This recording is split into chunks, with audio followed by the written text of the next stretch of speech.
She stood at the edge of the construction site, the morning sun casting long shadows across piles of lumber and stacks of concrete. The workers paused as she walked by, not because she commanded authority yet, but because she was a curiosity.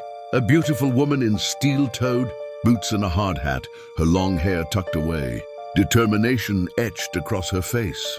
"You're too pretty to be here," one of the men called out. "Modeling agencies downtown." The others laughed, but Sofia Martinez kept walking. She wasn't there for their approval. She wasn't there to be looked at. She was there to build. Sofia grew up in a working-class neighborhood where dreams often collected dust on shelves. Her father worked double shifts at the local factory, while her mother cleaned houses to help make ends meet. They gave everything they had so their daughter could have opportunities they never did. While other girls in her high school dreamed of careers in fashion or corporate offices, Sofia found herself drawn to construction sites. She would often take detours on her way home just to watch workers transform empty lots into buildings. There was something about the transformation, the way something permanent and useful could rise from nothing, that captivated her. At 17, she took her first job sweeping floors at a local construction company. It wasn't glamorous, but it put her in proximity to the work she found fascinating. During breaks, she would study the blueprints left on tables, trying to understand how two-dimensional lines translated into three-dimensional structures. "What are you doing with those?"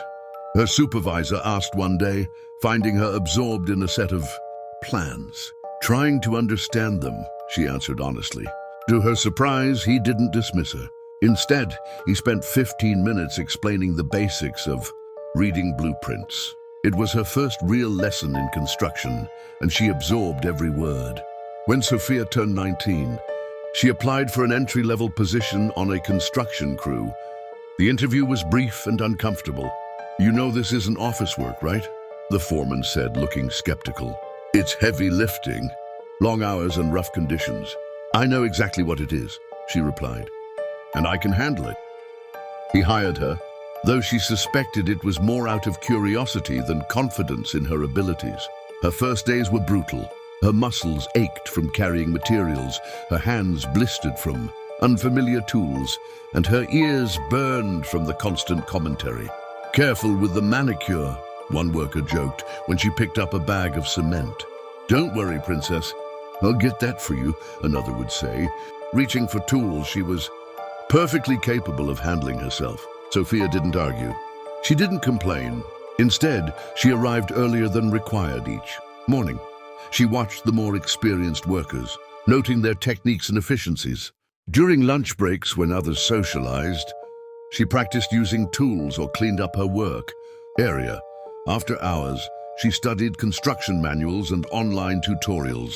Her first victory came 3 months in, when she completed a framing job faster than 2 of her male counterparts. No one acknowledged it directly, but she noticed the jokes became less frequent after that. Despite proving herself with consistent, quality work, Sofia still faced a particular kind of discrimination that had nothing to do with her skills. It was about how she looked. "Are you lost, sweetheart?" became a common greeting when she arrived at new job sites. "Maybe stick to modeling," someone once said within earshot. "You'd make more money and wouldn't have to ruin those pretty hands."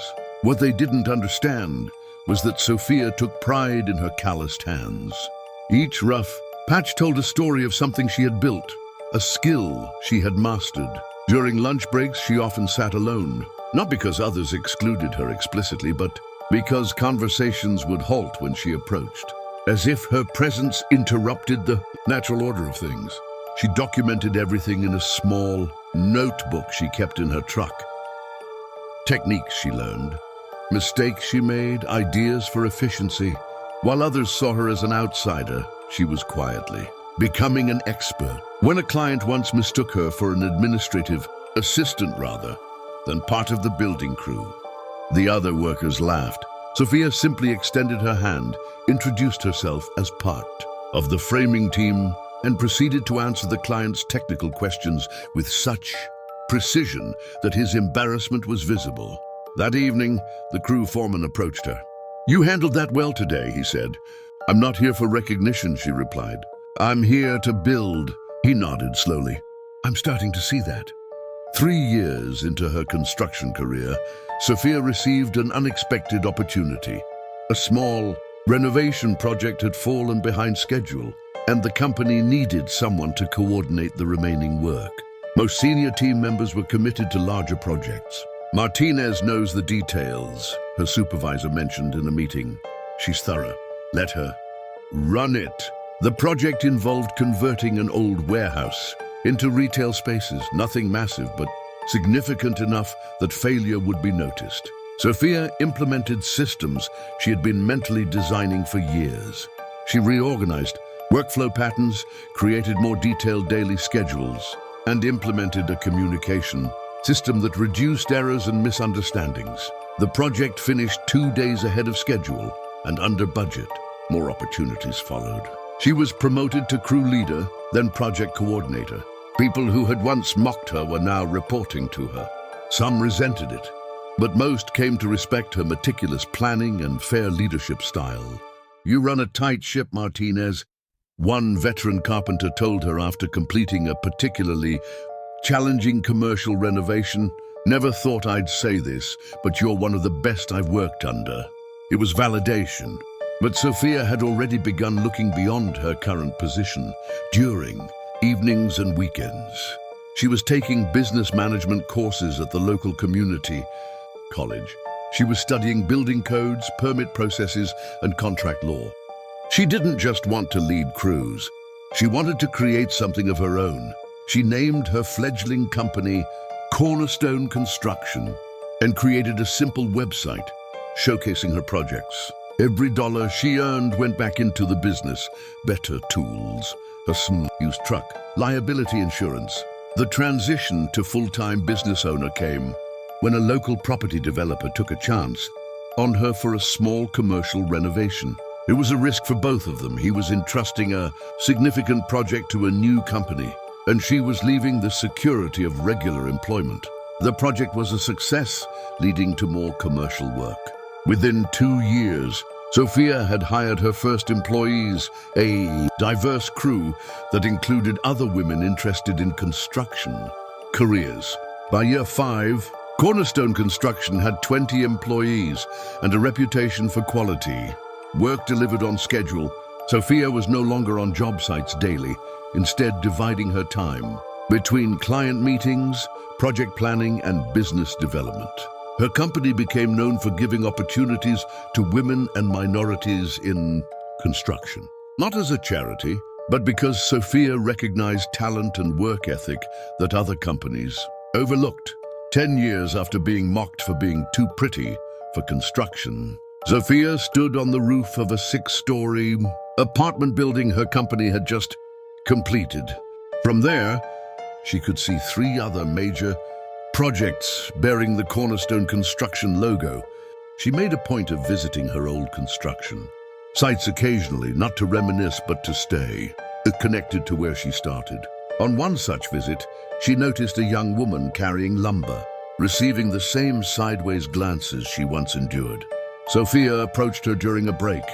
"How long have you been in construction?" she asked. 6 months, the woman replied, clearly surprised someone was taking an interest. "It's challenging. The work gets easier," Sophia said. "The other stuff, well, that's where you have to decide what you're here for." "I'm here to build," the woman said without hesitation. Sophia smiled, recognizing her own determination in the young worker's eyes. She handed her a business card. "When you're ready for a change, call me. Cornerstone is always looking for people who understand why we do this." Beyond hiring and mentoring, Sophia established a scholarship program for women pursuing trades education. Twice monthly, she volunteered at high schools, talking to students about careers in construction and the fulfillment of creating tangible results from hard work. Today, Sophia Martinez's company handles multi-million-dollar projects across the region. The beautiful woman who was once told she didn't belong on a construction site now owns one of the most respected construction firms in the state.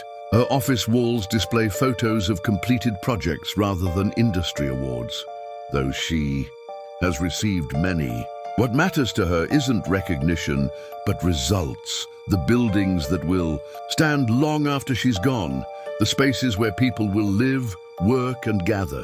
They laughed at her for being beautiful in a place where beauty wasn't valued. They underestimated her because she didn't fit their image of who belongs in construction. But with every brick laid, every nail driven, every project completed, she built more than buildings. She built a reputation. She built a company. She built a path for others to follow, because greatness isn't about fitting expectations or breaking stereotypes. It's about pursuing excellence in whatever calls to you, regardless of who thinks you belong there. Sofia Martinez didn't just build a construction company.